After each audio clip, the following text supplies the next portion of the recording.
దేవుని అతి శ్రేష్టమైన ఘననామానికి కృతజ్ఞత స్తోత్రాలు చెల్లించుకుంటున్నాను. ఈ పునరుద్ధానపు ఆరాధనలో దేవుని యొక్క మహా గొప్ప కృపను బట్టి అదేవిధంగా మీతో పాటు కలుసుకునే వాక్యాన్ని దేవుడు నాకు ఇచ్చినందుకు దేవుడిని ఎంతో స్తుతిస్తూ ఉన్నాను. ఈ సమయంలో దేవుని యొక్క వాక్య భాగాన్ని మనం ధ్యానం చేద్దాం. ఈ ఆదివారపు పునరుద్ధానపు వాక్య భాగము పరిశుద్ధ గ్రంథం నుండి యెషయా గ్రంథము 5వ అధ్యాయము 1 నుంచి 7 వచనాలు. ఇక్కడ రాయబడినటువంటి మాటలను మనం ఆలోచన చేస్తే, దేవాది దేవుడు తన ప్రజలను ప్రేమించిన తీరు, దేవుని ఆలోచనలు మనుష్యుని పట్ల అనగా నీ పట్ల నా పట్ల ఎన్ని గొప్ప ఆలోచనలు కలిగి ఉన్నాడో, తన సంకల్పము నీ విషయంలో ఎంతగా నెరవేర్చాలనుకుంటున్నాడో ఈ అధ్యాయంలో మనం చూస్తూ ఉంటాం. దేవుడు తన ప్రజల పట్ల చేయనుద్దేశించినటువంటి కార్యాలను చూచి సంఘము పాడుతూ ఉంది. ఈ 5వ అధ్యాయము ఒక పాటతో పోల్చబడింది. నా ప్రియుని గురించి నేను పాడుతాను వినండి, తనకిష్టుడైన ద్రాక్ష తోట విషయమై నా దేవుడు చేసిన కార్యాన్ని గురించి చెప్తాను వినండి అని మాట్లాడుతుంది. దేవాది దేవుడు ద్రాక్ష తోటను నీతో పోల్చాడు. నిన్ను ఒక ద్రాక్ష తోటగా ఎంచాడు. నీవు ఫలించాలని, ఫలభరితమైన తోటలా ఉండాలని, నీవు సంతోషించాలని, ఆ సంతోషం నీ జీవితంలో పరిపూర్ణంగా ఉండాలని, నీ సంతోషాన్ని అనేకులకు కూడా పంచే సంతోషంగా ఉండాలని నా దేవుని ఆలోచన. ఆ ఆలోచన నీ విషయంలో నెరవేర్చాలని ప్రభువు నీ పట్ల జరిగించిన గొప్ప కార్యం. నీ ఒక ద్రాక్ష తోటవే. అయితే నీకోసం ఫలించు నిమిత్తము, నీవు మంచిగా ఫలించాలని గొప్ప ఆలోచన ప్రణాళికలను కలిగి ద్రాక్ష తోట విషయమై ఆయన చేసిన కార్యాన్ని గురించి సంఘం మాట్లాడుతూ ఉంది. దేవుడికి సెలవిస్తూ ఉంది, నీవు ఫలించాలని బాగా త్రవ్వాడు, నీవు బాగా లోతైన అనుభవంలోనికి వెళ్ళాలని అందులో రాళ్లను వేరాడు. తరువాత వాటిలో శ్రేష్టమైన ద్రాక్ష తీగలను నాటాడు. తరువాతగా బురుజును కట్టాడు. ఈరోజు మన 5వ అంశాన్ని మనం గమనించినట్లయితే, తొట్టిని తొలిపించి అందరి నీరును పెట్టినట్లుగా దేవుని వాక్యం సెలవిస్తోంది. నీ పట్ల దేవునికి ఉన్న ఆలోచనలు చాలా గొప్పవి. నా దేవుని ఆలోచన నీవు ఆశీర్వదించబడాలి అని, నీవు ఆశీర్వాదకరంగా ఉండాలి అని, తన సంతోషాన్ని నీ జీవితంలో పరిపూర్ణంగా నింపబడాలని నా దేవుని ఆలోచన.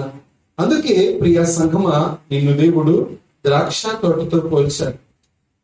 సర్వసాధారణంగా నీవు ఈ లోకంలో ఒక మొక్కని నాటినప్పుడు కానీ, ఒక చెట్టును పెంచాలనుకున్నప్పుడు కానీ దాని పట్ల నీ ఆలోచనలు గొప్పగా ఉంటాయి. ఈ లోకంలో పనికిరాని చెట్ల కోసము లేక పనికొచ్చే చెట్ల కోసము నువ్వు ఆలోచన చేసేటువంటి ఆలోచనే అంత గొప్పగా ఉంటే, దేవుని విషయంలో నీ ఆధ్యాత్మిక జీవితము ఎదుగుదల విషయంలో తన పరలోక రాజ్యాన్ని నీకోసం నా కోసం సిద్ధపరిచి నీవు తనతో పాటు అనగా దేవునితో పాటు ఉండే భాగ్యాన్ని దేవుడు కలుగచేశాడు అంటే అది దేవుని యొక్క ఆలోచనలకు అంతులేనిది అని మనం చెప్పుకోవాల్సిన అవసరం ఎంతో ఉంది. అందుకే దేవుడు నీవు అభివృద్ధి చెందాలని తొట్టిని తొలిపించి నీరు కట్టాడు. ఈ వాక్య భాగాన్ని మనము చాలా జాగ్రత్తగా ఆలోచన చేద్దాం.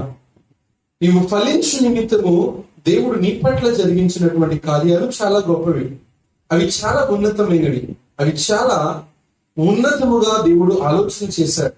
అయితే నీవు అభివృద్ధి చెందే నిమిత్తము, నీవు ఫలించు నిమిత్తము దేవుడు ఎదురు చూసినటువంటి విధానము చాలా గొప్పగా ఉంది.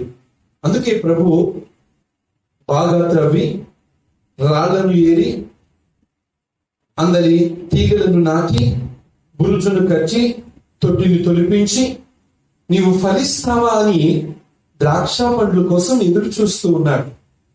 అయితే దేవుడు ఎదురు చూస్తున్న ఎదురుచూపు మంచిదే, కానీ ఆ ఎదురుచూపు దేవునికి నిరాశను కలగచేసింది, నిస్పృహను కలగచేసింది.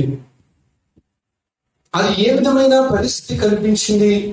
నీవు ఫలించి మంచి ద్రాక్షలు కాస్తావని ఎదురు చూస్తూ ఉంటే కారు ద్రాక్షలు కాసింది. పనికిరాని చేదు ద్రాక్షలు కాచింది. దాని వలన నా దేవుని ఆలోచన చాలా కోపంగా ఉంది.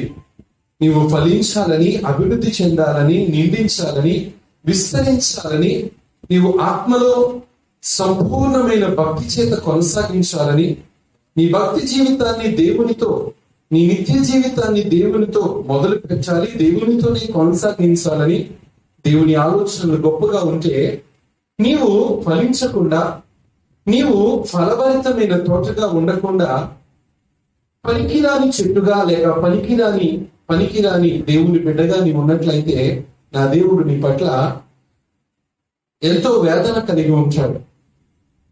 బైబుల్ సేస్, దేవుని వాక్యం సెలవిస్తుంది, దేవుడు మనుషుల పట్ల చేయవలసిన దానికంటే ఎక్కువగానే చేశాడు. తన ప్రజలకు చూపించవలసిన ప్రేమ కంటే ఎక్కువగానే చూపించాడు. అందుకే ప్రభు చెప్తూ ఉన్నాడు, తల్లైనా మర్చినేమో కానీ నేను నిన్ను మరువను అన్నాడు. చూడుము, నా అరచేతుల్లో నేను చిక్కుకున్నానని చెప్పాడు. ఆయన ప్రేమ అవధులు లేనిది, ఆయన ప్రేమ పరిమితి లేనిది, ఆయన ప్రేమకు సాటి అయినది ఏది కూడా లేదు. అందుకే నా దేవుడు నిన్ను ద్రాక్ష తోటగా మలచాలని, ఆ ద్రాక్ష తోట ఫలభరితముగా ఉండాలని నా దేవుని ఆశ. నీవు ద్రాక్ష తోటగా ఉన్నావో లేదో ఈ సమయంలో ఈ వాక్యాన్ని వింటున్న నీవు ఆలోచన చేయవలసిన వాడవై నీవు ఉన్నావు. ఫలింపు నీలో ఉందా? ఫలభరితమైన జీవితం నీలో ఉందా? నీవు అభివృద్ధి చెందుతూ ఆత్మీయతలో నీ భక్తి జీవితాన్ని కొనసాగిస్తున్నావా? ఈ సమయంలో నీవు ఎంతగానో ఆలోచన చేయవలసిన వాడవై నీవు ఉన్నావు.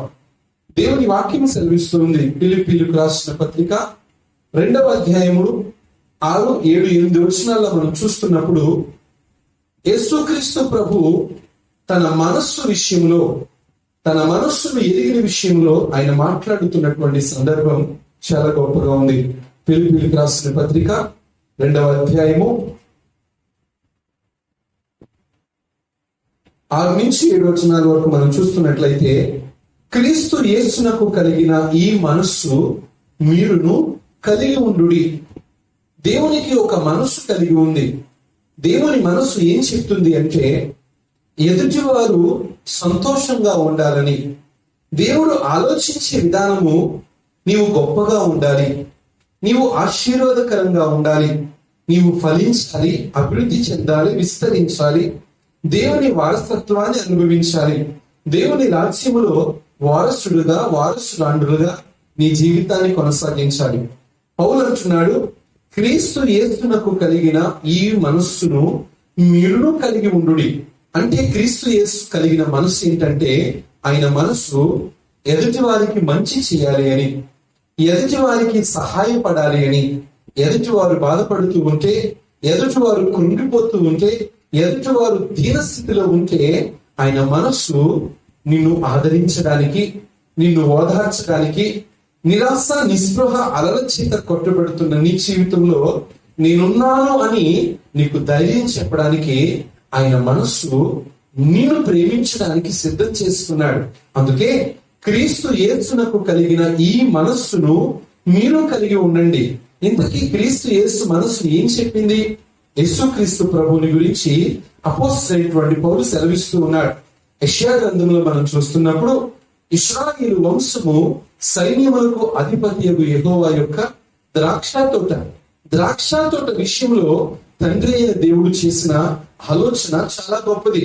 నీవు ఫలించాలని బాగా త్రవ్వాడు, నీవు ఫలించాలని అందులో రాళ్ళు ఏరి పాలించాడు, నువ్వు ఫలించాలని శ్రేష్టమైన ద్రాక్ష తీగలు నాటాడు, నీవు ఫలించాలని బురుజు కట్టాడు. అంతేకాదు, నీవు ఫలించాలని దాని చుట్టూ తొట్టిని తొలిపించి నిత్యము నీరు పెట్టి నిన్ను పోషిస్తూ ఉన్నాడు. ఎందుకో తెలుసా? నీవు ద్రాక్ష తోటగా ఫలించాలని. ద్రాక్ష తోట విషయంలో దేవుడు ఏదైతే చేయాలనుకున్నాడో దాన్ని సంస్థాన్ని చేసి పెట్టాడు. కానీ దాని ఫలితము కారు ద్రాక్షలను చూచాడు.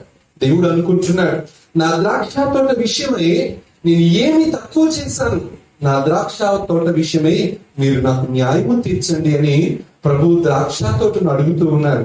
ప్రియ సంగమా, నిజమే, దేవుడు తన ప్రజల పట్ల చేయనుద్దేశించిన కార్యం అంతటినీ కూడా చేశాడు. అందుకే యేసుక్రీస్తు ప్రభువుని గురించి అపోస్తలుడైన పౌలు ఈ విధంగా మాట్లాడుతూ ఉన్నాడు.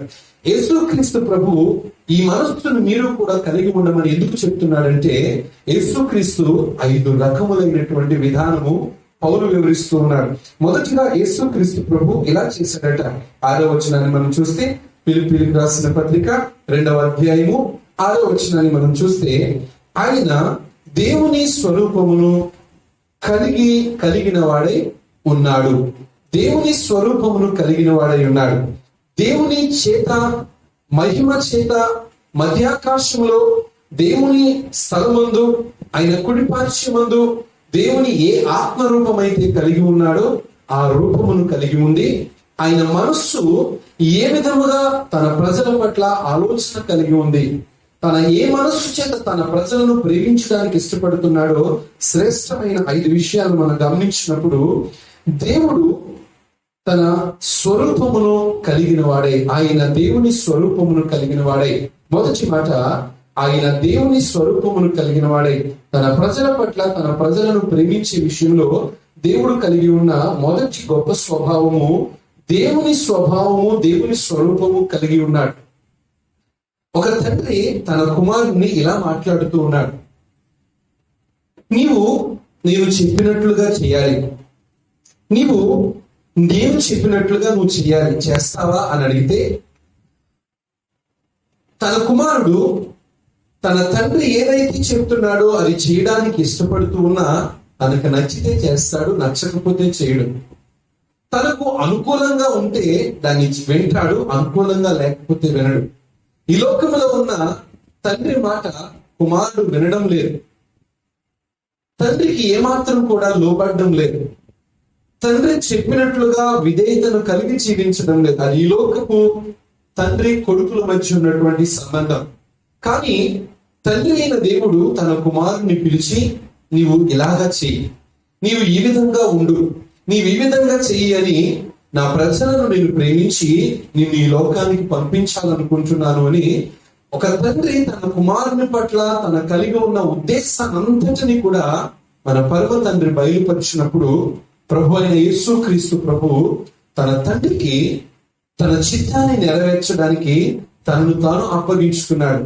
తండ్రి చెప్పిన విధానంలో మొదటి మాట ఇక్కడ రాయబడుతుంది, గమనించినట్లయితే, నీవు మనుష్యుని పోలికగా పుట్టి అని రాయబడుతుంది. మొదటి మాట, నీవు మనుష్యుని పోలికగా పుట్టి.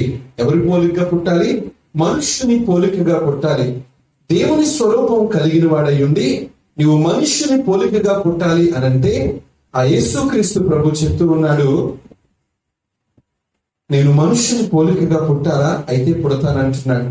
గమనించండి, నిజంగా దేవుని మనస్సు తండ్రికి విరోధముగా ఉన్నట్లయితే, విరోధముగా ఉండేటువంటి ఆలోచన ఎలా ఉంటుంది అంటే, మహిమ పోలికను ఉన్న నేను, నీ పోలిక చేత, నీ స్వరూపం చేత మలచబడిన నేను, దేవుని రూపములో ఎంచబడి ఆత్మను కలిగి ఉన్న నేను మనుష్యుని పోలికగా పుట్టారా? మనుషులు మట్టివారు, మనుషులు మురికిలో జీవిస్తారు, మనుష్యులకి స్వార్థం ఎక్కువ, మనుషుల యొక్క ఆలోచనలు బహు భయంకరమైన దుర్మార్గంగా ఉంటాయి. కానీ నీవు మనుషుని పోలికగా పుట్టమంటున్నావు, కానీ నేను మనుషుని పోలికగా పుడతానని తను తాను దేవుని స్వరూపాన్ని పక్కన పెట్టి, ఆత్మ స్వరూపాన్ని, మహిమ స్వరూపాన్ని పక్కన పెట్టి మానవుని పోలికగా పుట్టడానికి తను తాను మహిమ స్వరూపాన్ని పక్కన పెట్టి మానవుని పోలిక చొప్పున, మానవుని స్వరూపం చొప్పున పుట్టడానికి ఇష్టపడ్డాడు. ఒకవేళ తండ్రి చెప్పినట్లుగా తన కుమారుడు విని ఉండకపోతే ఈరోజు నీకు నాకు రక్షణ వచ్చేదే కాదు, విశ్వసించే మనస్సు కూడా ఉండేదే కాదు, యేసుక్రీస్తు ప్రభువునందు నిరీక్షణ ఉంచేవారమే కాదు. మహిమను విడిచి మధ్యాకాశంలోనికి రావడాలి అంటే మట్టి పోలికగా పుట్టాలి అని తండ్రి ఆజ్ఞాపించినప్పుడు తండ్రికి తన్ను తాను అప్పగించుకున్నాడు. మనం చూస్తూ ఉంటాం, మనుష్యుల పోలికగా పుట్టమంటే యేసుక్రీస్తు ప్రభు చెప్తున్నాడు, నేను దేవుని రూపాన్ని పోలిన వాడనై, ఆత్మ రూపాన్ని పోలిన వాడనై, మహిమ రూపాన్ని పోలిన వాడైన నేను మట్టి రూపంలో పుట్టాలా? మట్టి మనుషుల దగ్గరికి వెళ్ళాలా, మట్టి మనుషులను ప్రేమించాలా అని ఆయన ఏమాత్రం కూడా ప్రశ్నించలేదు. కానీ తన తండ్రికి తన చిత్త ప్రకారముగా నెరవేర్చడానికి, అలాగే తండ్రి నేను మనిషి పోలికగా పుడతాను అని అప్పగించుకున్నాడు. మనుష్యుని పట్ల తనకున్న ప్రేమ ఎంత గొప్పదో ఈ వచనాల్లో మనం చాలా జాగ్రత్తగా గమనిస్తాం. రెండో విషయాన్ని గమనించినట్లయితే ప్రభు చెప్తున్నాడు, దాసుని స్వరూపమును ధరించి. రెండవ విషయము, దాసుని స్వరూపం ధరించి. దాసుని స్వరూపము అంటే ఒక పనివాని రూపాన్ని ధరించాలి అని తండ్రి అయిన దేవుడు చెప్తూ ఉన్నాడు. ఇంత గొప్ప వైభవాన్ని అనుభవిస్తూ 24 పెద్దల సమక్షంలో కోటాను కోట్ల దేవుని దూతల మధ్య శరాపులతోనూ కిరూబులతోనూ ప్రత్యేకించబడిన దేవదూతల గణములతోనూ ఒకరు స్తుతి అంటూ, ఒకరు మహిమ అంటూ, ఒకరు ఘనత అంటూ, మరొకరు కృతజ్ఞతాస్తుతు అంటూ, ఆ స్తుతుల మధ్యలో ఆశీనుడుగా ఉన్నటువంటి దేవాది దేవుడు మనుషుని స్వరూపమును ధరించాలి అని, అంతేకాదు దాసుని స్వరూపము చేత నీవు మలచబడాలని తండ్రి తన కుమారుడికి ఆజ్ఞాపించినప్పుడు, అయ్యా ఇంత గొప్ప ఘనతని విడిచిపెట్టి ఒక పనివాని రూపాన్ని ధరించమంటున్నావు అని తండ్రిని ప్రశ్నించలేదు. కానీ తన రూపమునైనా మార్చుకుని దాసుని రూపం అనగా పనివాని రూపమును ధరించడానికి తను తాను సిద్ధపరుచుకున్నాడు. గమనించండి ప్రియ సంగమా, అందరి దేవుని యొక్క తగ్గింపు మనకి కనిపిస్తూ ఉంది. తండ్రి అయిన దేవుడు తన కుమారుడికి ఏదైతే ఆజ్ఞాపించాడో ఆజ్ఞాపించిన దానిని తన జీవితంలో నెరవేర్చడానికి ఇష్టపడ్డాడు. నేను ఎందుకు ఈ విషయాన్ని చెప్తున్నానంటే, దేవుడు మన పట్ల తాను చేయనుద్దేశించినటువంటి కార్యం కంటే మరి ఎక్కువగా మనల్ని ప్రేమించాడు అని మరొకసారి మీకు తెలియజేయడానికి ఇష్టపడుతూ ఉన్నా. నీవు దాసుని స్వరూపం ధరించాలని ప్రభుతో మాట్లాడుతున్నప్పుడు, తన కుమారుడితో మాట్లాడుతున్నప్పుడు, తన కుమారుడు వ్యతిరేక ఆలోచన కలిగి ఉన్నట్లయితే, అయ్యా ఒక పనివాళ్లాగా వెళ్ళమంటున్నావేంటి, ఒక మేనేజర్ లాగా వెళ్తాను, లేక ఒక హోదా కలిగిన వాళ్ళలాగా వెళ్తానని ఆయన తిరస్కార స్వభావమును ఏమాత్రము కూడా కలిగి ఉండక తన తండ్రితో ఇలా మాట్లాడుతూ ఉన్నాడు. పనివాని రూపాన్ని ధరించాలా? ఓకే, నేను పనివాని రూపాన్ని ధరిస్తానని తనను తాను తగ్గించుకుంటూ ఉన్నాడు. అందుకే యేసుక్రీస్తు ప్రభు కూడా చెప్పాడు, నేను పరిచారము చేయించుకోవడానికి రాలేదు కానీ పరిచారము చేయడానికి వచ్చానని తన దాసుని రూపం యొక్క విలువను యేసుక్రీస్తు ప్రభు తెలియచేశాడు. ప్రియ సంఘమా, ఆయనలో ఉన్న తగ్గింపు తన ప్రజల విషయమై, మట్టి మనుషుల విషయమై, స్వార్థపూరితమైన జీవితాలను జీవించే వారి విషయమై తనను తాను తగ్గించుకున్నటువంటి విధానము చాలా గొప్పది. నిజానికి అనొచ్చు, నేను మేనేజర్ గా వెళ్తాను, నీ కుమారుడిగా వెళ్తాను, నీవు నాకు ఇచ్చిన హోదా ప్రకారంగా నేను వెళ్తాను, ఆజ్ఞాపించి సమస్తాన్ని కూడా దండించేస్తాను అని తన కుమారుడు అనొచ్చు. కానీ ఆ కుమారుడు తండ్రి మాటను ఏమాత్రం కూడా ధిక్కరించకుండా, కనీసము మారు మాట పలకకుండా, కనీసము ప్రశ్న కూడా వేయకుండా తన తండ్రి ఎలాగైతే చెప్పాడో ఆ తండ్రి చెప్పిన దాని ప్రకారముగా చేశాడు. అది తండ్రి చిత్తాన్ని నెరవేర్చడానికి యేసుక్రీస్తు ప్రభు తనను తాను సిద్ధపరచుకున్నాడు. దేవునికి స్తోత్రం.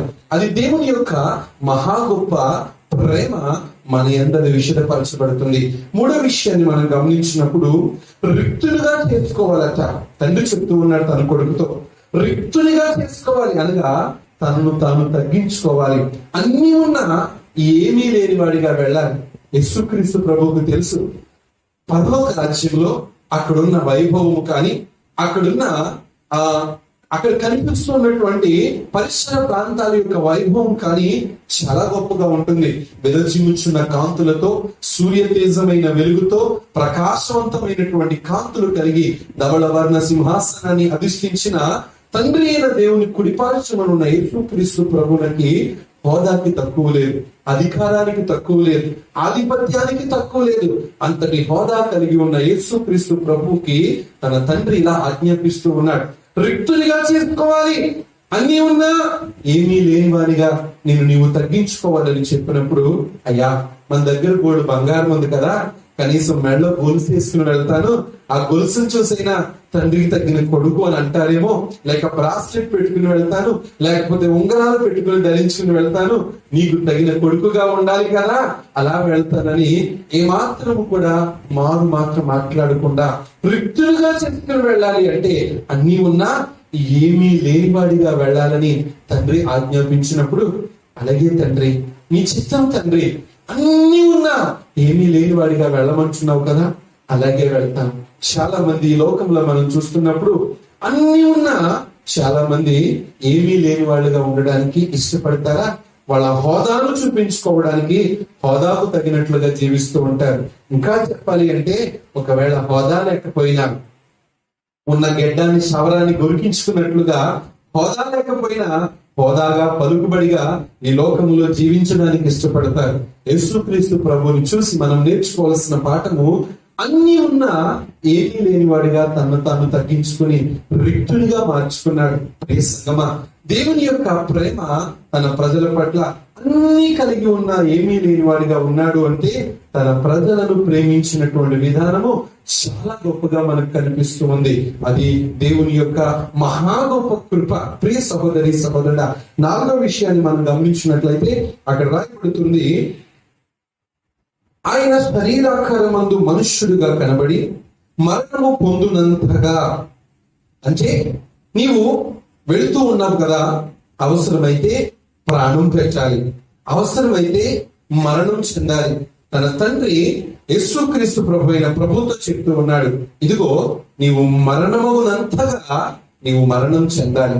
తన కొడుకుతో ముందే ఆజ్ఞాపిస్తున్నాడు, అవసరమైతే నా ప్రజల కోసం, నేను ప్రేమిస్తున్న వారి కోసం, నేను స్నేహిస్తున్న వారి కోసం నీవు మరణం చెందాలి అని ఆజ్ఞాపించినప్పుడు ఆ కుమారుడు చెప్తూ ఉన్నాడు, అయ్యా నీ ప్రజల కోసం నేను మరణం చెందడం ఏంటి, నీ ప్రజల కోసం నా ప్రాణం పెట్టడం ఏంటి అని ఏమాత్రము తిరస్కార స్వభావంతో కానీ మారు మాట మాట్లాడడం కానీ ఏమీ చేయకుండా, ప్రాణమే కదా అయ్యా పెట్టమంటున్నాం, పెట్టేస్తానయ్యా. గమనించండి, మనం చూస్తూ ఉంటాం, నీతిమంతులు మాట ఇస్తే ఆ మాట మీద నిలవబడతారు. నీతిమంతులు ఎదుటివారి కోసం, అనగా ఎవరి కోసం అయితే మాటను ఇచ్చి, వాగ్దానాన్ని ఇచ్చి, లేక మాట చేత వారిని ప్రామిస్ చేశారో ఆ ప్రామిస్ కోసము వారి జీవితాలను సిద్ధపరచుకోవడానికి ఇష్టపడతారు. అందుకే దావీదు అంటాడు, అతడు ప్రమాణం చేయగా నష్టము కలిగినను మాట తప్పడు. ఎందుకు? నీతిమంతుని ప్రమాణం ఎలా ఉంటుందంటే ప్రాణమైనా పెట్టడానికి ఇష్టపడతారు, కానీ ఇచ్చిన మాటను ఏమాత్రము కూడా వెనకకు తీసుకోవడానికి ఇష్టపడాడు. అది నీతిమంతుని యొక్క మాట. యేసుక్రీస్తు ప్రభుతో ఇలా అంటున్నాడు, నీవు నా ప్రజల కోసం మరణం చెందాలి. మరణం చెందుతానయ్యా. తెలుసుండి ఎవరి కోసమైనా ప్రాణం పెట్టాలని ఆలోచన చేస్తే అవసరమైతే అట్నుంచి అట్టే పారిపోతాం మనమైతే. ఒకవేళ నీవు అవతలకో వారి కోసం ప్రాణం పెట్టాలి అని నీ స్నేహితులు, నీ బంధువులు ఎవరైనా చెప్పారు అంటే, లేక నీ తల్లి కోసమో నీ తండ్రి కోసమో నీ ప్రాణం పెట్టాల్సి వస్తుందయ్యా, నీకున్న రక్తం అంతా ఇవ్వాల్సి వస్తుందయ్యా అంటే, అయ్యో నా ప్రాణమో, అయ్యో నా జీవితమో, అయ్యో ఇది నా శరీరం అని మన ప్రాణాన్ని బట్టో, మన శరీరాన్ని బట్టో, మనకున్న దానిని బట్టో మనము వెనకడుగు వేస్తూ ఉంటాం. తండ్రి ఆజ్ఞాపించాడు, నీవు మరణమగునంతగా నిన్ను నీవు అప్పగించుకో అంటే, అలాగేనయ్యా మరణము చెందేంతగా నన్ను నేను అప్పగించుకుంటానని యేసుక్రీస్తు ప్రభు చెప్తూ ఉన్నాడు. 5వ విషయాన్ని మనం గమనించినట్లయితే అక్కడ చివరిగా రాయబడింది, మరణమగునంతగా నిన్ను నువ్వేం చేసుకోవాలో తెలుసా? తగ్గించుకోవాలి. 5వ విషయము, నిన్ను నీవు మరణమగునంతగా తగ్గించుకోవాలి. తగ్గించుకోవడం అంటే ఎవరు నిన్ను తిట్టుకుంటున్నా, ఎవరు నీ మీద గుసగుసలాడుతూ ఉన్నా, ఎవరు నీ మీద నానా రకాలుగా మాట్లాడుతూ ఉన్నా వాటన్నిటిని కూడా నీ జీవితంలో ఏమాత్రము కూడా మారు మాట మాట్లాడకుండా నీ జీవితంలో లోబడే వారిగానే ఉండాలి. ఒకవేళ నీ దగ్గరికి నానా రకాల మనుషులు వస్తారు, నానా రకాలుగా మాట్లాడతారు, నానా రకాలుగా ప్రవర్తిస్తారు, వాటన్నిటికీ నీవు తగ్గించుకోవాలి. తగ్గించుకుంటావా? ఆ తండ్రి మనవి చేస్తున్నప్పుడు అతని కుమారుడు చెప్తూ ఉన్నాడు, అయ్యా నన్ను నేను తగ్గించుకుంటాను. ముఖం మీద ఉమ్ము వేసినా, కొరడాలతో కొట్టినా, వీపు మీద బాదుతూ ఉన్నా, తలకు ముళ్ళి కిరీటం పెడుతూ ఉన్నా, లేక అపహాస్యం చేస్తూ ఉన్నా, లేక భయంకరమైన మాటలు మాట్లాడుతూ నీవు దొంగవి, నీవు భయంకరమైన వాడివి అని నానా రకాలుగా మాట్లాడుతూ ఉన్నా, నువ్వు తగ్గించుకొని మారు మాట మాట్లాడకుండా వారిని ప్రేమించడానికి ఇష్టపడాలి. అవసరమైతే అయ్యా వారిని క్షమించు అని నువ్వు చెప్పాలి అని తన తండ్రి తన కుమారుడికి ఆజ్ఞాపించినప్పుడు తండ్రి ఏదైతే చెప్పాడో తన ప్రియ కుమారుడు దాన్ని చేయడానికి ఇష్టపడ్డాడు. ప్రియ సహోదరి సహోదరుడా, నేను అంచాను ఈ లోకంలో ఉన్న మట్టి మనుషుల కోసం ఆయన మనుషుల పోలికగా పుట్టి, ఈ లోకంలో ఉన్న పనికిరాని వారి కోసం తన్ను తాను రిక్తునిగా తగ్గించుకొని, ఈ లోకంలో ఉన్న పాపిష్టోళ్ల కోసం తను మరణమయ్యేంతగా తన ప్రాణాన్ని పెట్టి, ఈ లోకంలో ఉన్న దుర్మార్గుల కోసం, పాప ఊబిలో కూరుకుపోతున్న వారి కోసము తను తాను అన్ని ఉన్నా ఏమీ లేని వానిగా తను తాను తగ్గించుకున్నాడు. అంటే మనం అక్కడ చూస్తూ ఉంటాం, తండ్రి ఏదైతే తన కుమారుడికి ఆజ్ఞాపించాడో, మనుషులను ప్రేమించి నిన్ను నన్ను ప్రేమించి మానవాళి పాపములను పరిహరించాలని తన ప్రియ కుమారుణ్ణి ఏ విధముగా నలగగొట్టడానికి తను తాను సిద్ధపరుచుకున్నాడో, తండ్రి తన కుమారుడికి ఏదైతే ఆజ్ఞాపించాడో ఆజ్ఞాపించిన ఆజ్ఞాపన అంతా కూడా తన తండ్రికి తనను తాను లోపరుచుకున్నాడు, తన తండ్రికి తనను తాను అప్పగించుకున్నాడు. మరణం చెందుతానయ్యా, రిక్తులుగా చేసుకుంటానయ్యా, మనుషుల పోలికగా పుడతానయ్యా, నన్ను నేను తగ్గించుకుంటానయ్యా, దాసుని రూపం ధరిస్తానయ్యా, అన్ని ఉన్నా ఏమీ లేని వానిగా నన్ను నేను అప్పగించుకుంటానయ్యా అని తండ్రికి తను తాను అప్పగించుకుంటున్నప్పుడు, ఏ విధముగా అయితే యేసుక్రీస్తు ప్రభు ఈ లోకము కోసము కరిగిపోయాడో మనం చూస్తూ ఉంటాం. క్రొవ్వొత్తు వెలుగుతూ ఉంటుంది, అది వెలుగుతూ ఉంటుంది, లోకానికి వెలిగిస్తూ ఉంటుంది. ఆ క్రొవ్వొత్తుకు తెలుసు నేను కరిగిపోతూ లోకానికి వెలిగిస్తున్నానని. యేసుక్రీస్తు ప్రభు కూడా తెలుసు తను కరిగిపోతూ, తను నలిగిపోతూ, తను రక్తము ముద్ద మలచబడుతూ మానవాళి కోసం, మానవాళి పాపముల కోసం, మానవాళి యొక్క అపరాధముల కోసం తను తాను కరిగిపోతూ నలిగిపోతూ మానవాళిని వెలిగించాలని తను తాను ఎలాగైతే అప్పగించుకున్నాడో, ద్రాక్ష తోట విషయమై తండ్రి అయిన దేవుడు ఏమి చేయాలో వాటిని చేసి చూపించాడు.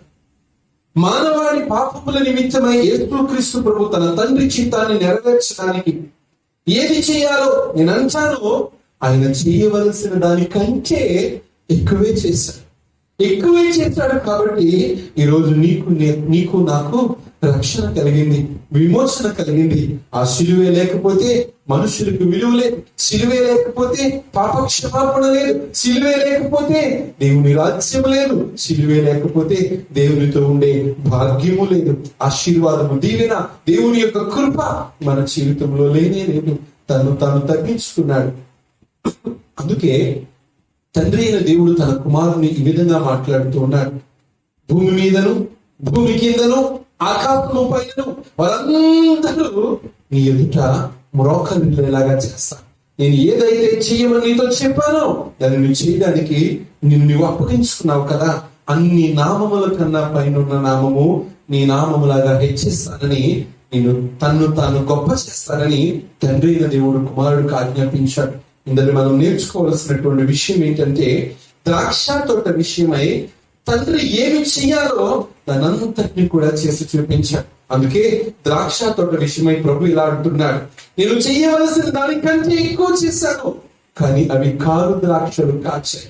యేసుక్రీస్తు ప్రభు చెప్తూ ఉన్నాడు, ఈ ప్రజల కోసం నేను పెట్టవలసిన ప్రాణము కంటే నా సమస్తాన్ని ధారపోసి పెట్టాను, కానీ వారు నా బిడ్డలుగా జీవించడం లేదు, వారు ఆత్మలో ఎదుగుదల లేదు, వారు దేవునికి సమీపముగా లేరు, వారు దేవుని మాట వినలేకపోతున్నారు. నేను పిలిచిన నా పిలుపుకు వారు లోబడలేకపోతూ ఉన్నారు. ఇంకా లోకము చేత నడిపించబడుతూ నాకు వారు దూరంగా ఉంటున్నారని దేవుడు నీ కోసం నా కోసం బాధపడుతూ ఉన్నాడు. తండ్రి అయిన దేవుడు ద్రాక్ష తోట ఫలించాలి, అది అభివృద్ధి చెందాలి, విస్తరించాలి, మంచి ద్రాక్ష పండ్లు కాయాలని ఎలాగైతే తండ్రి అయిన దేవుడు ఎదురు చూశాడో, ఆ ఎదురు చూపు తండ్రికి నిరాశను మిగిల్చింది, ఆ ఎదురు చూపు తండ్రికి కన్నీరు మిగిల్చింది.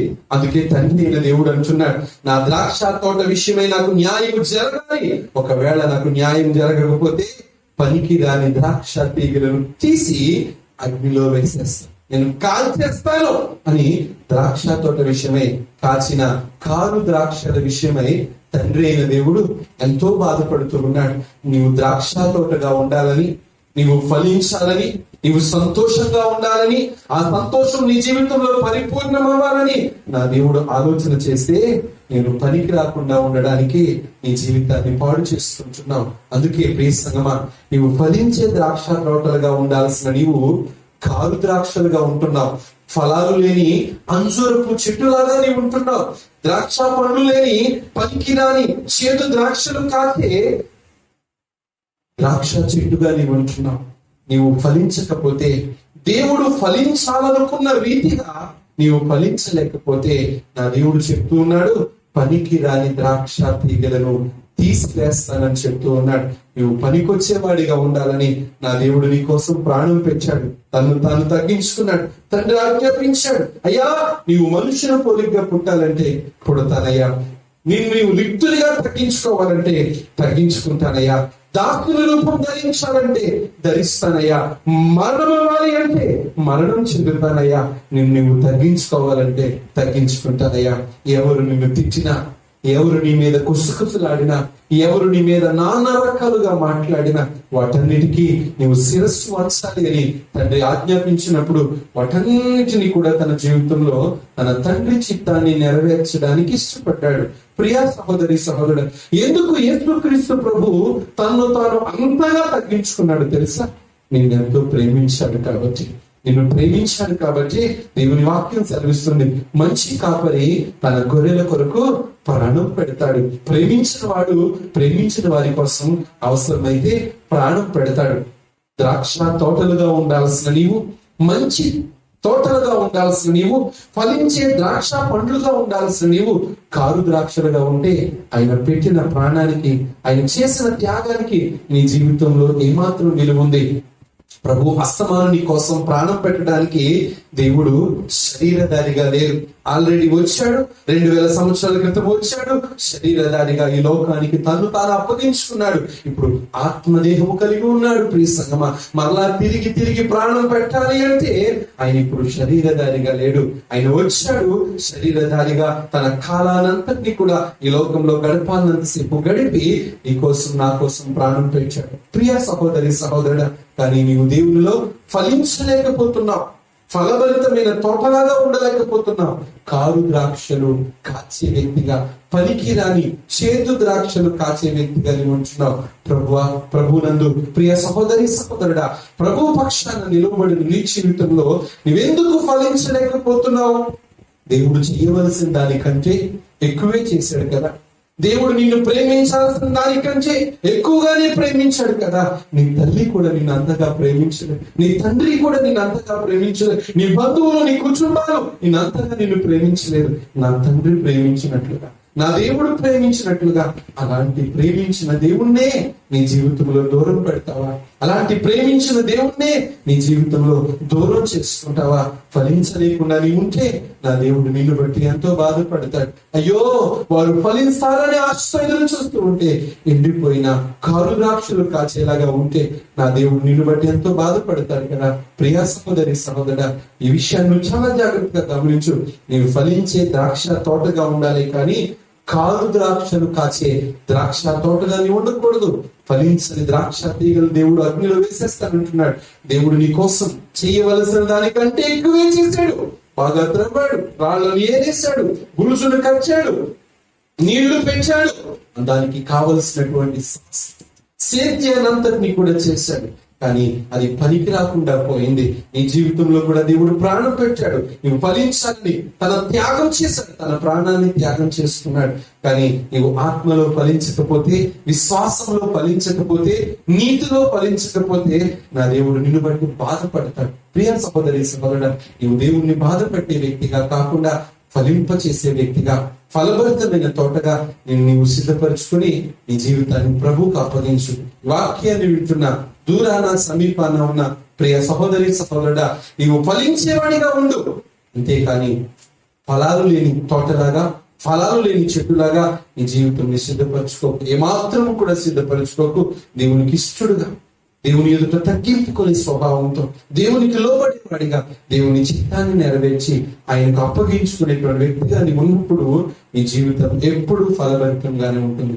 ఈ ఫలభరితమైన జీవితాన్ని నీ జీవితంలో సిద్ధపరచుకుని ప్రార్థించుకో. దేవుడి కొద్ది మాటలను దీవించును గాక. ఆమేన్. ప్రార్థన చేద్దాం. ప్రతి ఒక్కరు కూడా తల ఉంచినట్లయితే. మహాపరిశుద్ధుడా, ప్రేమ కలిగిన ప్రభువా, జీవము కలిగిన మీ పరిశుద్ధ ఘనమైన నామానికి వందనాలు చెల్లించుకుంటూ ఉన్నాను. ఇదిగో దేవా, ద్రాక్ష తోట విషయమై నువ్వు చేయవలసిన దానికంటే ఎక్కువే చేశావు. ఫలించాలని ఎదురు చూస్తూ ఉన్నాం, కానీ అది ఫలించింది. కానీ కారు ద్రాక్షలు కాచింది, చేదు ద్రాక్షలు కాచింది, ఉపయోగపడని ద్రాక్షలు కాచింది, నిష్ప్రయోజనమైన ద్రాక్షలు కాచింది. దాని వలన నువ్వెంతో బాధపడ్డావు, ఎంతో ఏడ్చావు. నా ద్రాక్ష తోట విషయమై నాకు న్యాయం తీర్చండి అని నువ్వు మాట్లాడేవు ప్రభు. అవును, ఈ లోకం కోసం నువ్వు చేయవలసిన దానికంటే ఎక్కువ చేశావు. నీ ప్రియ కుమారుణ్ణి, నీ సొంత కుమారుణ్ణి నువ్వు ప్రేమించి ఒక్కగానొక్కడైన కుమారుణ్ణి మనుషుని పోలికగా పుట్టాలి అని చెప్పావు. ఆయన మనుషుని పోలికగా పుట్టాడు. అయ్యా, దాసుని రూపం ధరించాలి అన్నావు. దాసుడిగా, ఒక పనివాడిగా ఈ లోకానికి వచ్చాడు. రిక్తునిగా చేసుకోవాలన్నావు. అయ్యా, అన్ని ఉండి ఏమీ లేనివాడిగా ఈ లోకంలో జీవించాడు. మరణం చెందాలి అన్నావు. మరణం అగునంతగా తన ప్రాణాన్ని పెట్టావు. నీవు తగ్గించుకోవాలి అన్నావు.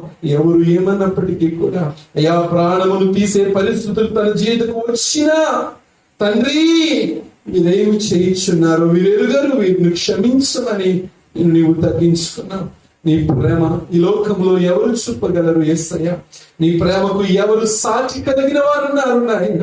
అయ్యా, నీవు మహావిషయమై చేయవలసిన దానికంటే ఎక్కువే చేస్తావు. మేము ఫలించు నిమిత్తము నీవు త్యాగము చేయవలసిన దానికంటే ఎక్కువగా నేను చేస్తావు ప్రభు. కానీ మేము తగినట్లుగా జీవించకపోతే, కారు ద్రాక్షలు కాచినట్లుగా పనికిరాని ఫలాల చేత మేము నడిపించబడుతూ ఉన్నాం. ఫలాలు లేని అంజనం వలె మేము ఉండకూడదు నాయన. ఈ వాక్యాన్ని విన్న ప్రతి ఒక్కరిని ఆత్మలో వారిని ఫలింపు చేయండి. ఈ త్యాగాన్ని వారి జీవితంలో ఎన్నడూ మరిచిపోకుండా వారి జీవితాలను నాయన నీలో ఫలించడానికి నువ్వు సహాయం చేయండి. ఫలభరితమైన తోటగా నువ్వు మార్చండి. అయ్యా, నీ కనికరాన్ని వారి ఎడలు చూపించండి. నీవు మమ్మలను ప్రేమించినంతగా ఈ లోకము కానీ, మా బంధువర్గాలు కానీ, మా కుటుంబస్తులు కానీ మమ్మల్ని ఎవ్వరూ ప్రేమించలేదయ్యా. నువ్వు చేయవలసిన దానికంటే ఎక్కువగానే చేస్తావు. కానీ నీ విలువలు మేము తెలుసుకోలేకపోతూ ఉన్నా. నీ విలువలు తెలుసుకున్నట్టుకు అయ్యా, వారి మనోనేత్రాలను వెలిగించండి, వాళ్ళ హృదయాలను తెరవండి నాయన. ప్రతి హృదయము తెరిచి వారి పాపములను సంపూర్ణంగా ఒప్పుకొని నీ త్యాగమును రుచి చూసి నీ కోసం నిలిచే కృపను, నీ కోసం ఫలించే కృపను, ఫలించే ద్రాక్ష తొట్టులుగా, ఫలించే ద్రాక్ష చెట్లుగా, ఫలించే ద్రాక్ష వల్లులుగా వారుండుటకు నువ్వు సహాయం చేయండి. చేదు ద్రాక్షల అనుభవాలను తీసివేయండి అయ్యా. అవి నరికి అగ్నిలో వేయబడుతుందని సెలవిచ్చున్నారు తండ్రి. మేము ఆ స్థితిలో ఉండక ఫలించే వారముగా ఉండుటకు మమ్మల్ని సిద్ధపరచండి అయ్యా. మరి ప్రార్థనలో ఐక్యభవిస్తున్న ప్రతి ఒక్కరిని జ్ఞాపకం చేసుకుని అయ్యా, ఈ భయంకరమైన దినాల్లో మా చుట్టూ యోగుకున్న సంస్థానికి బురుజు వేసినట్లుగా అయ్యా, మా కుటుంబాలకు, మా సంఘాలకు, మా సహవాసాలకు ఈ వాక్యాన్ని వింటున్న ప్రతి ఒక్కరికి నీ బురుజు ఉంచి, నీ కంచి ఉంచి, నీ కాపుదలలో భద్రపరచమని ప్రార్థన చేస్తూ ఉన్నా. నువ్వు ఎన్నటెన్నటికీ నమ్ముకొనదగిన దేవుడవు నాయనా. నీ ఆశీర్వాదాలు నీ బిడ్డలపై కుమరించి మీ నామ ఘనతకు వాడుకోమని సమస్తమును నీ చేతికి అప్పగించుకుంటూ బలహీనులను బలపరచండి. అనారోగ్యంగా ఉన్న వారికి ఆరోగ్యాన్ని కలుగ చేయండి అయ్యా. మరణ పడక మీద పడి ఉన్నటువంటి వారిని నీవు ముట్టి స్వస్థపరిచి వారిని ఆదరించి వాదార్చండి. నలిగిపోతున్న వారిని అయ్యా, మరి కఠినమైన బాధలు పడుతున్న వారిని నువ్వు విమోచించి నడిపించి వారిని స్వస్థపరచమని నీవు వారికి తోడుగా ఉండి ధైర్యం చెడిన వారికి ధైర్యాన్ని ఇవ్వండి. బలహీనులను బలపరచండి. ఈ శక్తి సామర్థ్యాలతో నింపి నడిపించి మహిమ, ఘనత, ప్రభావములను మీరే పొందుకోమని సమస్తమును కూడా నీ చేతికి అప్పగించుకొనుచు యేసు పరిశుద్ధ నామములో ప్రార్థించి స్తుతించి అడిగి వేడుకొనుచున్నాను తండ్రి. ఆమేన్. తండ్రి అయిన దేవుని ప్రేమ, ప్రభు అయిన యేసు క్రీస్తు కృప, పరిశుద్ధాత్మ యొక్క అన్యోన్య సహవాసం కూడిన బిడ్డలకు, సంఘాలకు, సహవాసాలకు, మరి ముఖ్యంగా ఇదైనా పునరుద్ధానము ప్రభువా ఏకీభవిస్తున్న వారందరికీ నీ పునరుద్ధాన బలమును, శక్తిని, ఆశీర్వాదాలను కుమ్మరించమని ఈ ప్రత్యేకమైన కృప సదాకాలము తోడైంది నడిపించి మహిమ పొందును గాక. ఆమేన్. ఆమేన్. వందనాలు. God bless you. దేవుడు మిమ్మల్ని అందరినీ కూడా దీవించును గాక. ఆమేన్.